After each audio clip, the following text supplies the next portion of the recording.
We got here, and then I sit here, and like there's my hiccup of breath, and I'm kind of melting into the couch now. And but an hour ago, you wouldn't have thought there was any problem, but now it hits. It's so strange. That's so funny. When you sat down, I thought, Paula's tired. Yeah. We should have rescheduled. Oh, heck that's no. what, no. That is what I thought, because the most important thing is your health. Well, We can't do without you.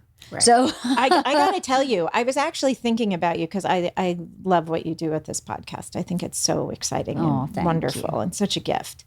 And I remember lying on my couch and I remember I have this wonderful therapist that I hadn't seen in a long time, but I was like, I think I should check in because I might be losing my mind right about now. And I obviously couldn't go and see her. And so we did a Zoom visit, but I could only talk to her for about 20 minutes. And I could only talk to her with my head on the back of the couch. And I remember after that, for some reason, thinking, I think I need to call I need to call Leanne because I need to share that this is a thing.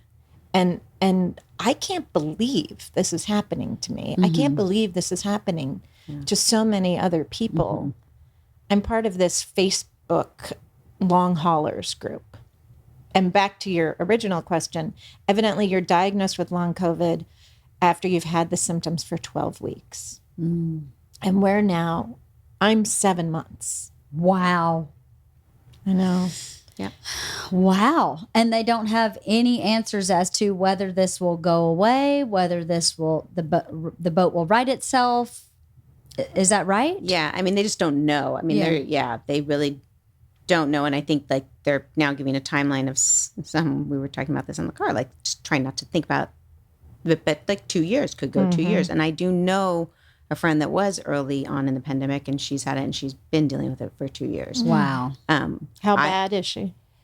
I haven't talked to her. She's someone I work with in a little while, but it is still some of the headaches, the fatigue, and she's doing some still of the PT and the acupuncture. Still, this was at around April, I think, last year. Yeah, when she said it, I was 4 or 5 months into it that I was 2 years, it horrified me at the thought of I'm not going to think that. And that's just kind of how I've lived it, is you kind of think right now, here and now. Yeah, just be here. Because don't know what that is. They don't really know. No. But they treat it symptomatically of whatever you kind of have happening. At least that's been my experience. And chronic fatigue.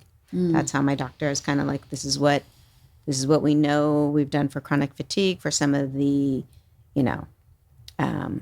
energy, muscle pain, focus, attention, that COVID brain.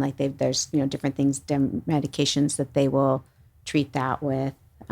Same with the physical therapy that he ordered, treating that portion it's chronic fatigue, treating some of the stomach issues it's this other thing, that the inflammation it's this other. So it's piecemeal of how they treat it, because they really just don't know. Because it affects so many different parts of your body, and it's different for everybody. I had COVID in December.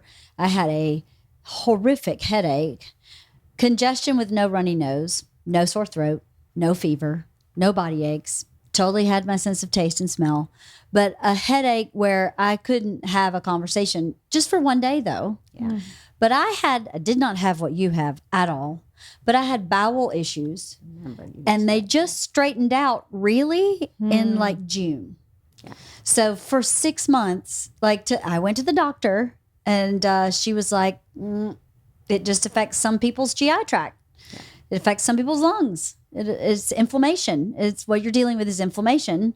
And until the inflammation calms itself down, I don't really know what to tell you. I was going to the bathroom 10 times before 10 o'clock in the morning. And it was gotta go. It wasn't I'm feeling like something's coming. It was I gotta go. And then it would get down to 5 times. And then it was 3 times. But until probably actually until right before we went to Wee Dowie. Yeah. It was like 3 times in the morning before 10 o'clock in the morning, urgently.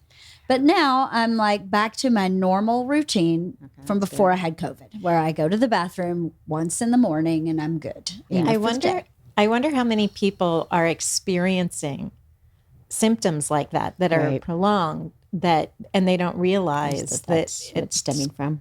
COVID has woken them up.